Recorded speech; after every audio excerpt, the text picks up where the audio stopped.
Call it to order. We're going to start with the public hearing. We have a few rules. If you are representing yourself, you get 3 minutes. If you are representing a group, you get 5.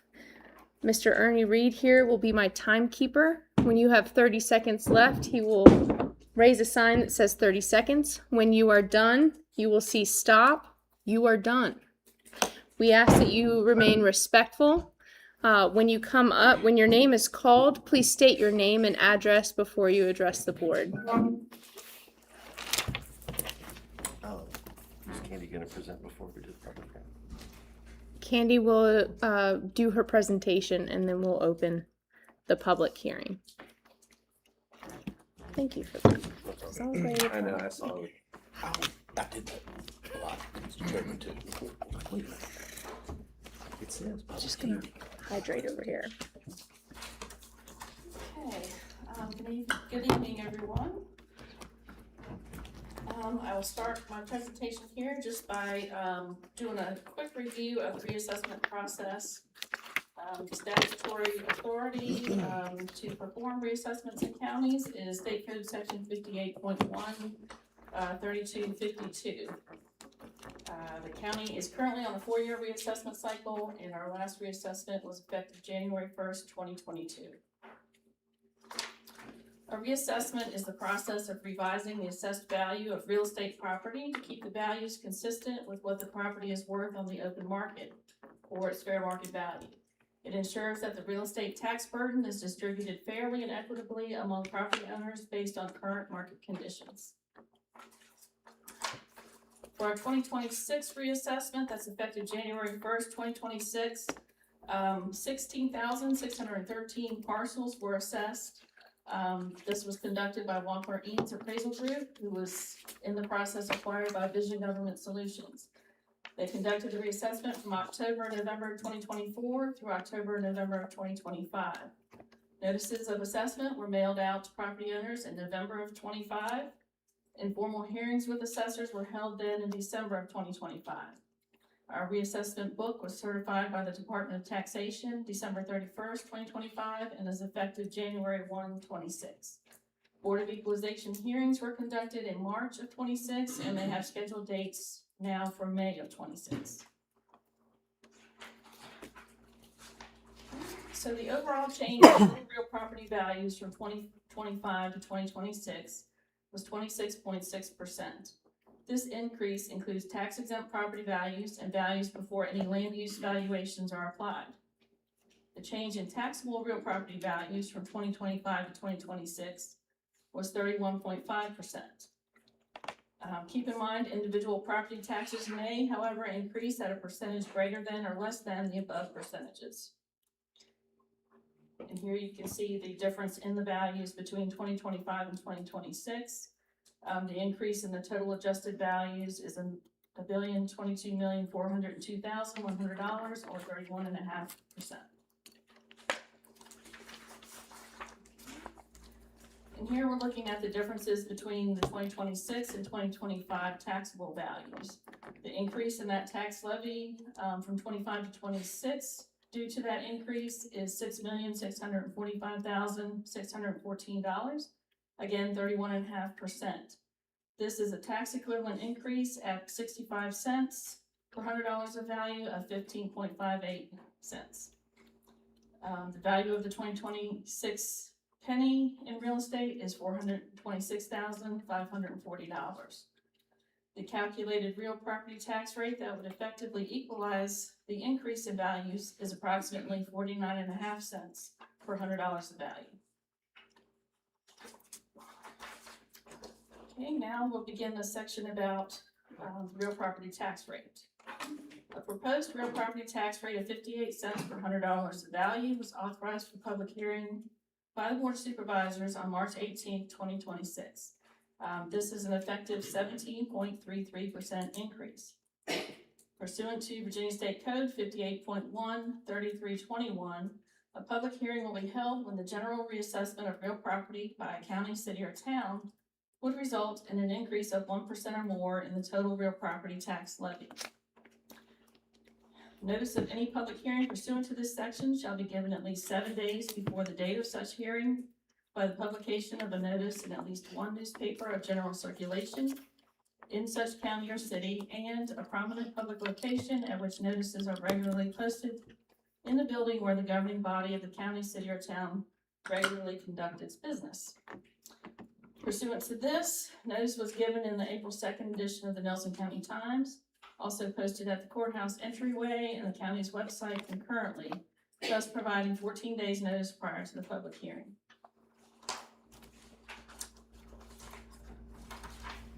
The assessment increase is the total assessed value of real property, excluding additional assessments due to new construction or improvements to property, and any adjustments that exceed last year's total assessed value of real property by 31.5%. This increase also excludes assessed non-taxable real property values and special levies related to real property in the agricultural land use valuation program.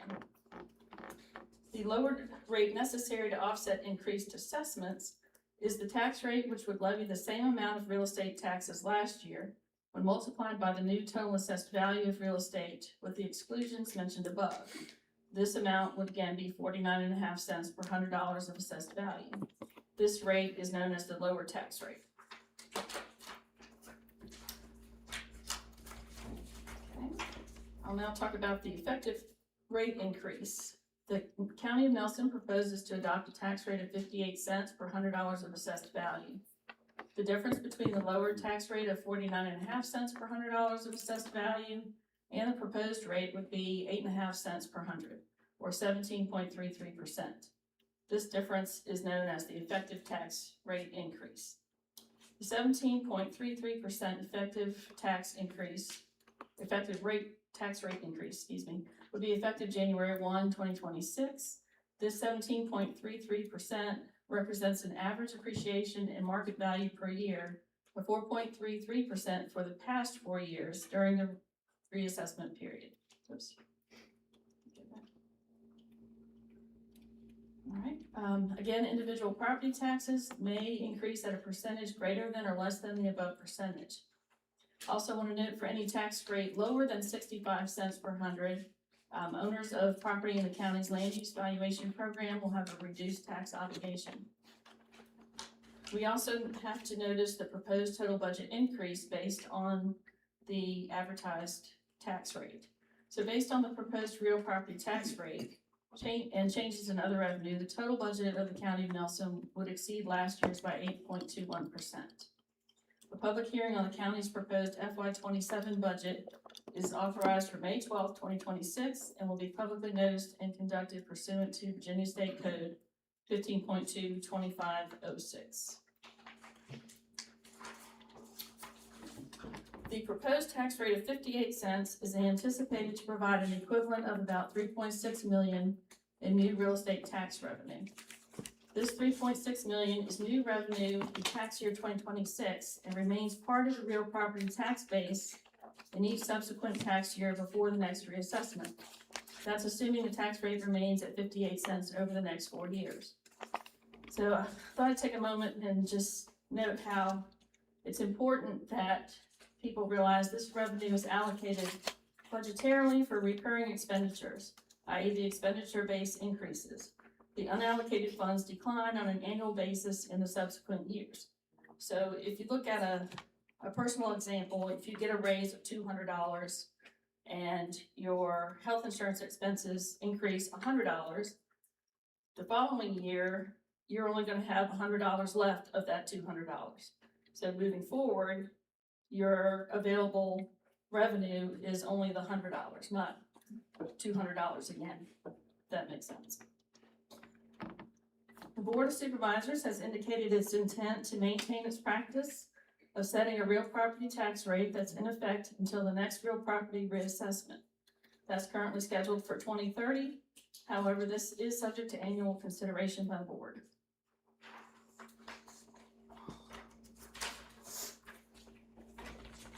The board has discussed that this new revenue could serve to partially cover one-time costs for deferred maintenance and replacement of property, equipment, and technology, such as public safety, emergency services, and law enforcement equipment, technology, and service vehicles. Also building and recreational facility improvements and solid waste operations equipment and machinery replacements. Contingency funds set aside for annual incremental operational increases and also reductions in state K through 12 education funding of an estimated $4.3 million over the next 4 years. And that comes from in FY 27-28 biennium, we are expecting, or we have a decrease in K-12 state funding of $1,087,000. Multiply that by the 2 fiscal years, that's $2.174 million. In FY 29, FY 30, which would be the next biennium where our local composite index would be adjusted, we're anticipating a decrease in K-12 state funding of $1,094,000. Multiply that by the 2 fiscal years, that's $2.18 million. So approximately $4.3 million over the next 4 years. This chart shows the anticipated revenues for real property tax rates of 50 cents up to the advertised 58 cents. So just want to note that as directed by the board, our current draft FY 27 budget is based upon a tax rate of 57 cents in that blue area. And let's see, on the left you have the tax rate, and then on the right is the anticipated revenue increase from each of those different rates. Again, the value in 1 cent of property tax rate is $426,540. So that would be the difference between each rate.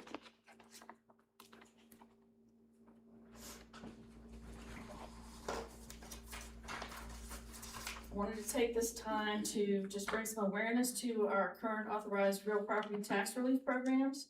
These are all administered by the Commissioner of Revenue's office.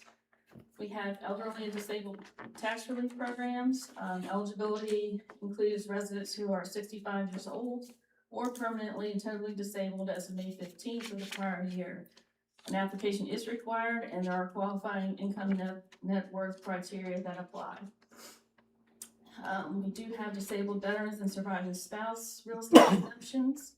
This eligibility entails veterans with 100% service-connected permanent and total disability rating from the U.S. Department of Veterans Affairs. Surviving spouses may also qualify if the veteran passed away on or after January 1 of 2011, provided they have not remarried.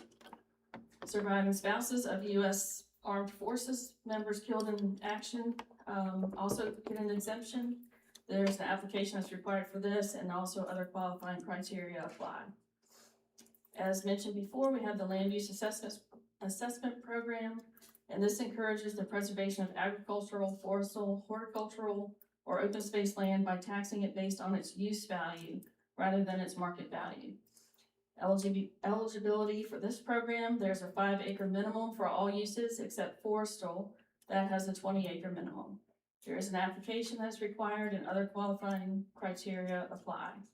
So I've included some links here for more information. You can contact the Commissioner of Revenue's office, and you can see some online forms here on our website under the Commissioner of Revenue's page, under Documents and Forms. And then for any details for the codified exemptions listed here, you can see our county code online following that link as well. So just want to say a little bit about timing for setting the tax rate. An approved real property tax rate tonight would enable the treasurer to issue tax bills the week of May 11th with the due date of June 5th, providing almost 4 weeks notice for timely payment. State Code 58.1 3321F says, notwithstanding other provisions of general or special law, the tax rate for taxes due on or before June 30th of each year may be fixed on or before May 15th of that tax year. The next code, 58.1 3912, Section A, the treasurers of each city and county shall, as soon as reasonably possible in each year, but not later than 14 days prior to the due date of the taxes, send or cause her to be sent by the United States mail to each taxpayer assessed with taxes and levies for that year a bill or bills setting forth the amounts due. So bottom line, a decision on the tax rates could be made by April 28th and still meet the above requirements, and that would give you a couple days of cushion. Deferring this long is not necessarily recommended in case there is an issue with the printer who prints the tax bills. So next steps would be to conduct a public hearing. Then you could consult staff on any questions or any additional information needed. Consider resolution 2026-35, which is establishment of the 2026 tax rates. The adopted real property tax rate must be 58 cents per $100 of value or less, cannot be higher.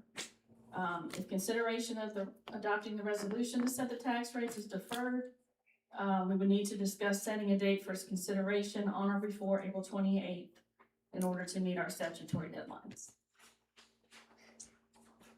And that concludes the presentation.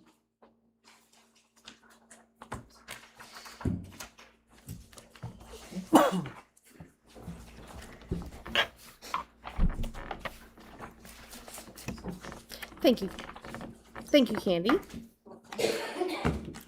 All right, we're going to start the public hearing. Ian Coley? Kelly? So that's an E. K-E-L-L-Y. All right. Address 220 Rockfish Orchard Drive. I do have some handouts for you guys if you wouldn't mind. Maybe start on one of you, the hater of Cookie Monster. Each one kind of goes in order. The first one's going to start with the evaluation of my home in Rockfish Orchard. I am representing the Rockfish Orchard tonight, so as a group, I'll try to be faster than 3 minutes, but might take the full 5. So we'll go ahead and get started. First of all, let me start with thanking you guys for doing this. I do not envy your jobs. I know how hard it is. I know how many calls and emails you guys must be getting right now. But I also, with that, want to say I don't think just raising home values and property taxes is going to solve the issues our counties are facing in terms of funding. I think we're basically kicking the can down the road. And I think we're doing it at the expense of both our young families as well as some of our older fixed income residents. As those are coming out, what you're looking at is the current valuation for our home. We purchased it in 2007 for $395,000. Did a small addition 14 years ago where we expanded our master bedroom and our living room. Next assessment we got was for $640,000 a couple years ago, and it just went up to $868,000. We've done no improvements. That's a $228,000 increase in 2 years, and we've done nothing. That's a 36% increase. Our neighbors have a commercial hotel that they're running next to us. Its current valuation is $828,000, I think. They have twice the acreage, a waterfront home with a pond. They rent it out regularly to 24 plus people. Currently has 5 bedrooms, 10 beds, etc. And they rent for 2 nights at about $2,600. On average, we hear people screaming, partying, kegs on the decks, etc. So it's devaluing the quality of our life. But somehow our home is valued more than theirs, and this is happening all over the county. We mentioned that one of the reasons we need to raise funding is because we've got a huge shortfall for the schools. We have a shortfall for the schools because there's no kids there. There's no kids because no young families can afford to live here anymore. If our small house, which was built from a barn, and they just basically put, a few bedrooms on top of a barn, that's worth from $395 now all the way up to $868. Who's living here? Nobody can afford to do this. It's not sustainable. We've got to curb the short-term rentals. We've got to start valuing commercial properties for what they are. We need to protect the quality of life in Nelson, and we've got to figure out a way to get the revenue back where it is. Albemarle County took a good step. They said you've got to live in the county at least 6 months per year to be able to rent in our county. That means you've got to buy in to the county. You've got something, some kind of value of the county to yourself. You're not living in Glen Allen, Virginia on your million plus per year, right? You're actually here putting your kids through school, etc. That's what we need more of. If you limit the ownership of SDRs to people who live here and own second properties here, you've got a way to control that. I think you also have to grandfather short-term rentals inside of Wintergreen, Stony Creek, because those are, you're not going to change that, right? If you do that, you're going to have more long-term rentals come available and will be affordable. You'll start to see home prices not be overvalued and people can then afford to purchase again. And as interest rates come down, you'll have more families coming in, more people in schools, and less of a shortfall over the next 4 years. That's just one of the triggers you guys can pull. But just kicking the can down the road, we've got money we got to spend, let's just take it from the people we can. I called Mr. Weems to figure out about my valuation. His response was, "Oh, you live in a nice neighborhood." No, I live next to a hotel that shouldn't be there. It was a nice neighborhood a few years ago, but now we've got multiple short-term rentals. We've got attorneys that own them that we can't fight, even though our HOA says, they shouldn't be allowed. We don't have the means to fight these people that are coming in. So asking kind of a few things. One, I don't think we can raise the tax as much as we're predicting in there. I think Cameron's probably right with being closer to 50 cents in terms of that rate. That's going to get something where it's at least affordable. It's not quite as big of an increase. And I do think we've got to push Mr. Weems to look at these valuations again and have him justify what he's done to our homes, because there's no chance that's fair to the people in our county. That's all I got for you. Thank you. Appreciate you listening. Thank you. Donna Small. I'm Donna Small. I live at Nellis Ford. A 58-cent tax rate is close to a high 18% increase. We all expect a reasonable increase, but not 18%. I'm asking the board to consider the impact a 18% increase would have on those on fixed income and the renters whose landlord will pass that increase without them. Thank you. Thank you. Stephen Main.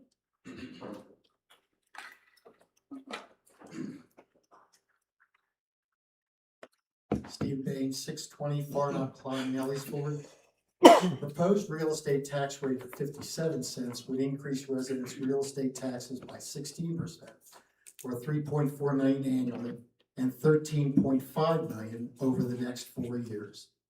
This would be a major mistake. Such an increase is just not needed. From every meeting open to the public, which I have attended, and the information provided, there is not justification for such a tax increase. The better way would be to communicate to taxpayers the proposed needs or services for Nelson County, as well as the cost and impact on taxes. Let the people decide. The following is the pathway to a responsible budget with diligence and discipline. Nelson County must do a better job of managing expenses. As you know, according to the local spending index, quote, leading the region in local government spending adjusted for population, inflation, relative increase over time, or LGSI, is Nelson County, end quote. The proposed general fund budget would exceed FY26 projected by 10%, from $51.4 million to $56.5 million. You must ask county staff to perform a significant expense reduction analysis, which has not yet occurred. There is much that can be reduced just by sharpening the pencil. The county will carry over more than, number three, the county will carry over more than $4 million from FY26 to FY27. That carryover must be effectively managed as reserve to prevent loading up the financial burden on the backs of residents. You must diversify the county's revenues beyond relying so heavily on taxing residents' homes. This includes the new admissions tax. It also includes increasing the transient occupancy tax rate. Both of these can be done without a reduction to economic demand. The proposed budget does not include revenue from organic growth. Unbudgeted organic revenue, when realized, must be used to manage expenditures. A supervisor has proposed an alternative tax rate of 52 cents, which would increase real estate taxes by about 5%. Far more reasonable and justifiable than 57 cents with a 16% increase. The combination of decrease in expenses, a more reasonable real estate tax increase of 5%, plus alternative new revenue sources will provide a responsible path to a justifiable budget. Please do not load up the financial burden on the backs of county residents. Thank you. Donna Hodgson.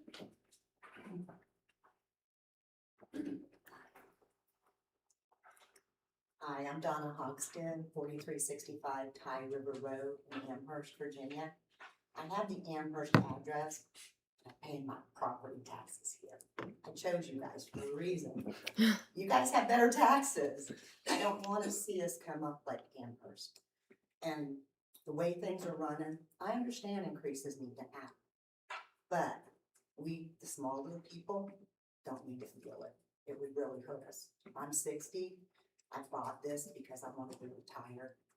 I lived in Florida, no property taxes. Here I have property taxes. I chose here. This is my home. Oh, sorry. This is my home. Please keep it down. Keep it as far down as you can. That's all I'm asking. Thank you. Thank you. Paul Davis. Paul Davis, 2514 Rockford Valley Highway, Nellisville. Again, I'll just echo what everyone else has basically said, myself included here. I start collecting Social Security this December. Never thought that day would come. But as I prepared, when I retired, I spent countless nights trying to prepare my budget and portfolio. Can I do this? Can I make it happen? And I would say everyone in this room, even you guys, if you look at every bill that you have coming to your house, whether it's whatever it is, everyone's gone up 5%, 3%, 2%, 4%, whatever it may be. I too will be on a fixed income. And yes, there's relief for if you're 65 and over, but basically I either have to be totally disabled or I have to lose assets and be penniless before I can get any help. So if this goes through, even for me, it's going to be a struggle down the road because when I planned on retiring, healthcare was a big problem. And for most of the people that's not in this room, a lot of the elderly, I don't see very many people of color that's even in here that's sitting on a very fixed income and don't even feel like they have a voice. But for me, myself, it's going to be difficult. How do I factor in this huge increase just on property taxes? When for me, I'm going to be wheeled out of my house. If you own homes, or if you rent homes or short-term, long-term rentals, it's easy. I just pass this on to the next person. The only thing this would benefit is my heirs if I have to die first. So when my house is up for sale at this rate, it'd be good for somebody. It's not gonna be good for me because now I'm gonna have to cut back, and I'm sure when I get the bill, I can't just come in and say, sorry, my car repair was up 25% and this was 25%. I have to pay you guys a payment plan. I don't think you guys would like it too much. But just keep that in mind. There's so many people right now that this kind of rate, it may be, by looking at figures and numbers, it may sound like not much, but when you start putting the dollars into your checkbook and what's writing out now, it becomes a lot. So just keep that in mind. Thank you. Thank you. So that concludes everyone that signed up. Is there anyone in the public that failed to sign up that would like to speak? Okay, hearing none. That ends the public hearing. All right, next on the agenda, establishment of the 2026 tax rates. Any discussion? Madam Chair, as we have received notification that the conferees for the Virginia House and Senate have not met yet to decide the state budget, it is my recommendation that we look at that at a later date to hopefully see if there will be any relief from the state, specifically related towards the school system. There is a potential $300,000-400,000 in there. And I think it'd be a good due diligence practice on our part to see if any of that relief is coming before we address the real estate tax rate. If that is agreeable to the board, I don't think Yeah, I don't think shutting down a $400 credit for us. I mean, it's not gonna be 400 million for us, but I mean, it's gonna help cover that LCI difference. We're kind of prematurely voting on something that could potentially affect us here in a few weeks. Go ahead. Yeah, I totally agree. Every year we come up against having to pass a property tax rate before we know, what our budget's really going to look like. And I would be in favor of that. But I'm going to defer to Mr. Parr. Are you going to be available for such a meeting for us to be able to do that? The 27th, yes. Great. Okay. Yeah. I just wanted to make sure because if you weren't going to be Yeah, here, I'll be back Saturday. Okay, you don't want it. 25th. Okay, great. Yeah, and I agree. And, one thing that I would like to just see some numbers on too is what it would look like if we could get it you know, 49.5 is not reasonable. 58 is not gonna happen. I would like to see if we could look at, you know, maybe looking at 3% a year, which would be 12%. Which Which I is think is like 53. 55.5, I think, 52.7 actually. 55.4. Anyway, 52 somewhere in is that looking range better, of I'm just saying. 3% a year. Yeah, I know what we're currently looking at is an average growth of 4%, but I think I would like to see what the final numbers come back as, and just look and see what we could do at maybe 55. But again, I think we need to wait and get numbers from the state so we can see. And hopefully What? the state will actually do their budget. So if everything goes as planned with the state, what is the forecast for the future, timing wise? Forecast for the future, you're talking about related towards like, When they'll actually talk about it and vote for it? currently with Governor Spanberger's recent vetoes and amendments, they have made some pretty drastic changes to the budget. For example, one of those was a myriad of gambling facilities as well as skill games. Whether we delay or not, it kind of remains to be seen what the House and Senate is gonna do with those major cuts. Some are speculating they're gonna cut some big expense items and then address the LCI situation. There's some speculation that nothing's gonna happen and that it will actually get worse. And that would really cement our LCI situation. And I'll be honest, another big piece on the table due to it being a politically spicy topic is the data center tax incentive. That's about $500 million a year. And so there is a major proposal to get rid of that as well. So the data centers are getting taxed for the state level. It remains to be seen how that's gonna come out of the House and the Senate. But I will say this, whatever those conferees decide this budget cycle is a pretty darn solid solidification, in my opinion, of what the LCI for the school system will be. For example, if it is worse, then we could definitely count on the state pulling the $4 million out of our school system over the next 4 years. If they figure out a few different things, or maybe they get rid of the data center tax incentive and then the data centers are paying $500 million, that would help in some other places. But this might just be a telltale sign of if things are going to get worse. They're also looking at redoing the formulation of how the LCI is composed, is what VACO told us at the last meeting. Now, to be fair, they say that every year. I was gonna say, they told us that at the Actually, meeting before too. Yeah. No, actually, that's not on the table right now. I mean, I that's, think it that's a long-term objective. It's not one that is, They're that's not. anywhere. So with Yeah, all those close. words, you never mentioned when. So Before, I believe they have to have a budget completed by June Yes. 1st. So even which though- exceeds our time frame. correct, this happens every year, unfortunately, and the state likes doing their budget later. I think Ernie and I can attest that they've done their budget every year since we've been elected, since 2018. Yeah, it used to drive me crazy. Now, It's we just- expect it to drive us crazy. we used to get a budget in like May. It was Yeah. nice back in 18-19, but that's not. I do think it would give us at least a little bit more information because the conferees meet back up on the 22nd, the day after the referendum. So we should at least get more ideas of what discussions are being had in Richmond. That's our best case scenario, to be honest. They will not have the budget complete by our rate set, but we will have some better indications of where they're headed. So what's the date you want to? I was going to suggest the April 27th. But we would be continuing this meeting till the 22nd. Correct. So we would continue it again from the 22nd to the 27th. Yeah, I have plenty of comments when the time comes for us to start hashing this out, but Sure. if we're not gonna take action on it tonight, I'll save them for when they might have the best impact. Yes.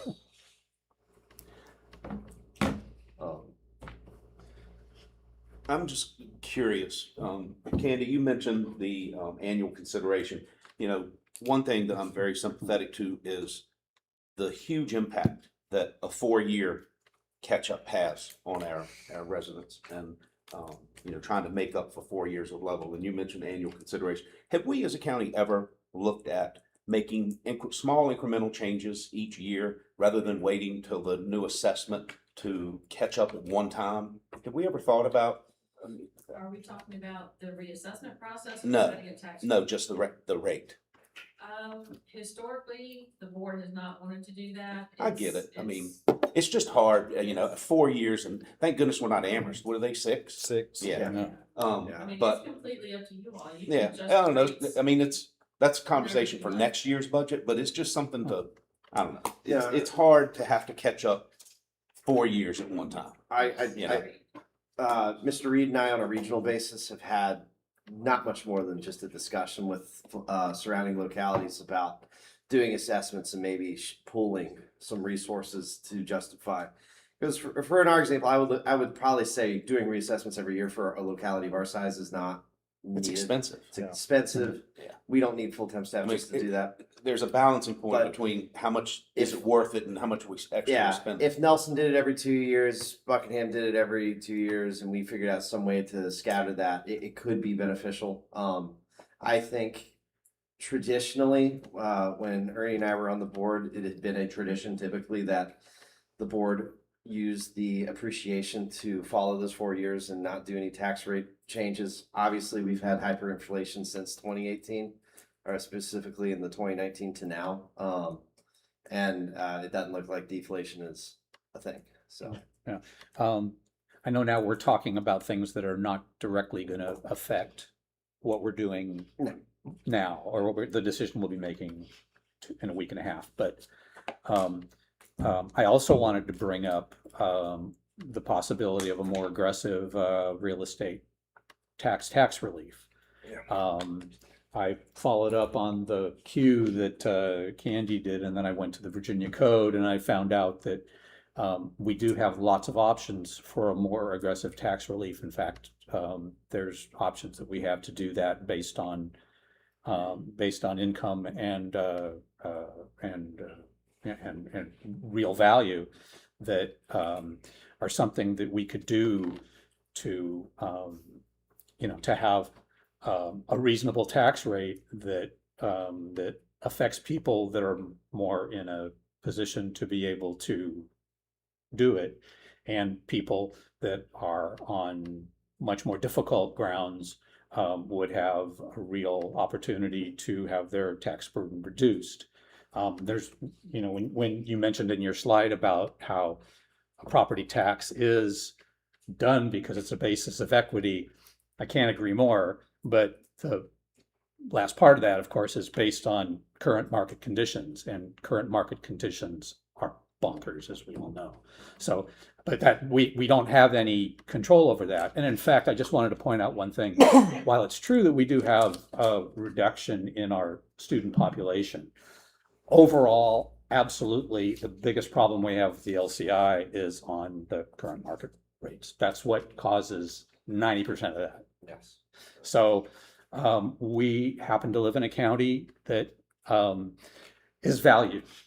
And because it is, we have to try to figure out a way that we can do that and, protect all of us as equitably as possible. And when some people have more and some people have less, it makes a lot of sense for us to be trying to do everything we can to support the people that need it the most. And that's something that I'd like to work on actively looking at next year, along with looking at a smaller term assessment rate. I think those things would make a whole lot more sense, and it would make everyone's job a lot easier every year down the line when, so they don't have a huge jump unexpectedly, because it's hard to plan 4 years ahead when you're planning for tomorrow.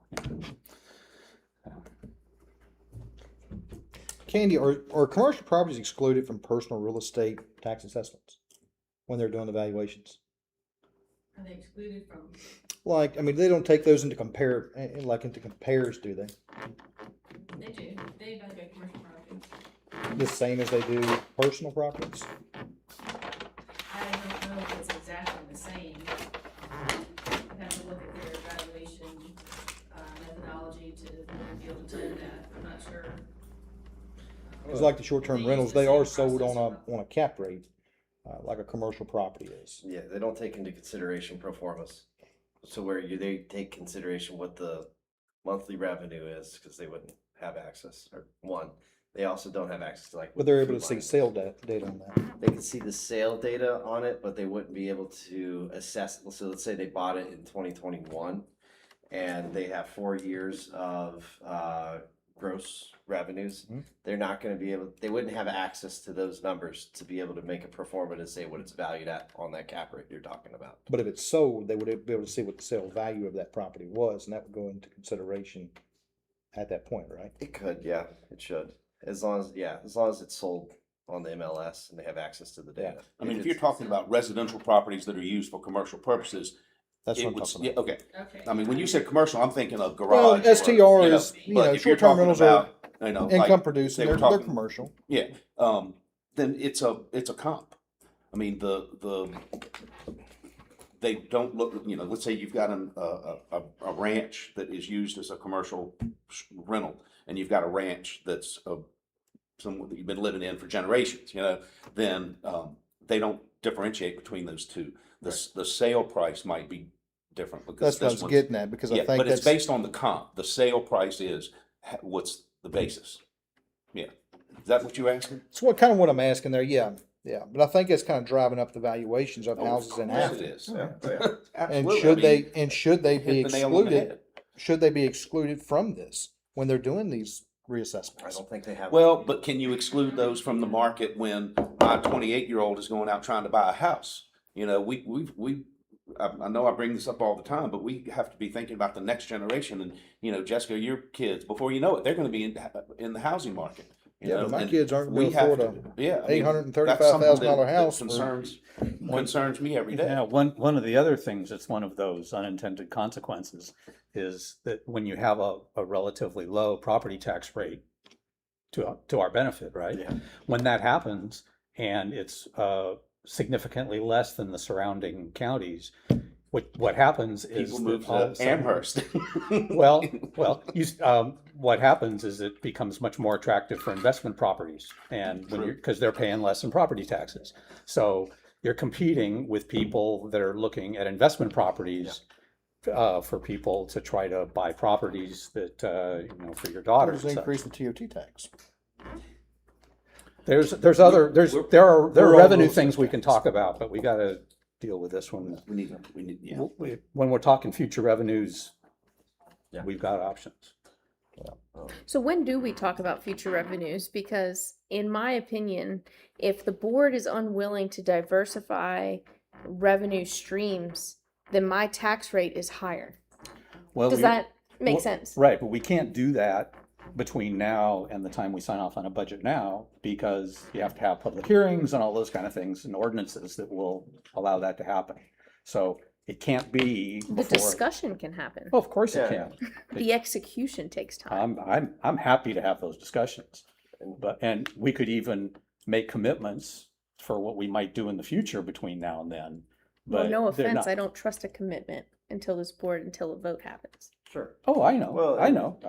The current consideration of the emissions tax is one of those where you can't really tax anything this fiscal year. That's Right. why that committee was created, so that they could strategize what that looks like, what the implementation Right. and the enforcement is. And things like, you know, shortening the time frame that we do assessments, staggering tax rates, real estate tax relief. Yep. These are things that we could deal with, and make priority items Do for that next in year. summer. But we are carrying over $4 million into the next fiscal year, though, that we can kind of use as an insurance policy if there is a shortfall. Just remember, we have to pay for the Larkin property we haven't put a red cent to yet. Takes half of that, so let's just chevy that over.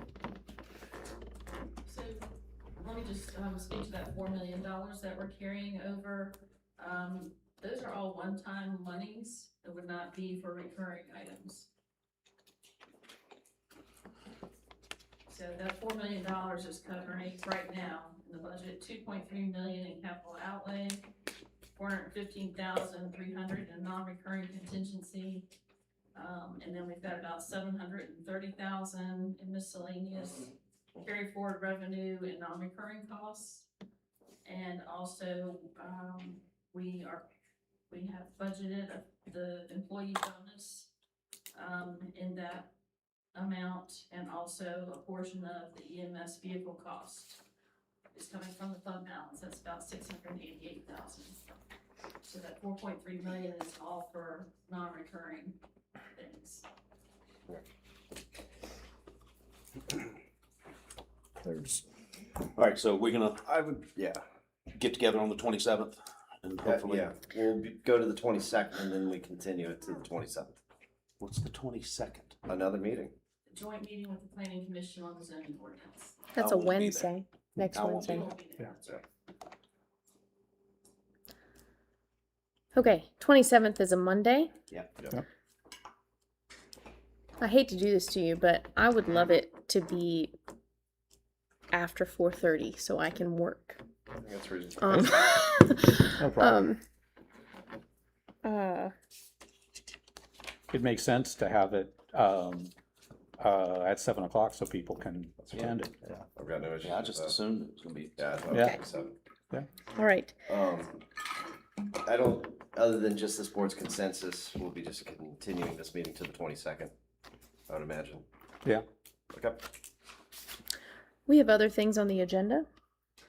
Well, probably none of those are relevant now. Yeah, We can All right. Do those on the 27th. All right. Yeah. all right, so 27th, 7 o'clock, does that Yes. make it so? All right. So I am looking for a motion to adjourn and continue to April 22nd, 2026 at 5 p.m. for a joint work session with the Planning Commission. Madam Chair, I move we continue this meeting to the 22nd at 5 p.m. I have a motion. Do I have a second? Second? A motion and a second. All those in favor say aye. Aye. All those opposed?